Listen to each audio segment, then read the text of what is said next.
AITA for not giving up my first-class seat to a pregnant woman? Last week, I boarded a flight that I'd been dreading for months. I was flying across the country for a massive job interview, the kind that could change everything for me. I had saved for ages to buy a first-class ticket, not because I'm rich or spoiled, but because I get crippling anxiety when I fly. The extra space, comfort, and quiet are the only things that help me stay calm in the air. I finally settled into my seat, trying to relax, when a flight attendant came up with a woman standing behind her. The woman was heavily pregnant, clutching her belly and looking miserable. "Sir," the attendant said, "this passenger is asking if you'd be willing to switch seats with her. She's in economy and could really use the extra comfort." Every eye around me turned in my direction.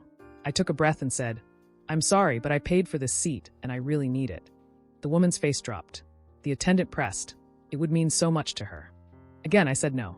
She walked back to economy, but I could hear muttering all around me, words like selfish and heartless. For the next few hours, I sat there sweating, convinced I looked like the worst person on the plane. But then, halfway through the flight, something strange happened. I overheard the pregnant woman talking to the man sitting next to her. It was her husband, and he was angry. He hissed, "You should have pushed harder. Someone up there would have cracked." That's when it hit me. This wasn't about her comfort. He had sent her to guilt-trip someone into giving up a $1,200 seat for free. She hadn't even wanted to. I could see it in her embarrassed face. She was just doing what he told her to. I suddenly didn't feel guilty anymore. I hadn't denied a suffering woman comfort. I'd stood my ground against a manipulative man who thought using his wife's pregnancy as leverage would get him a free upgrade. The sad part? Everyone else on that plane still thought I was the villain.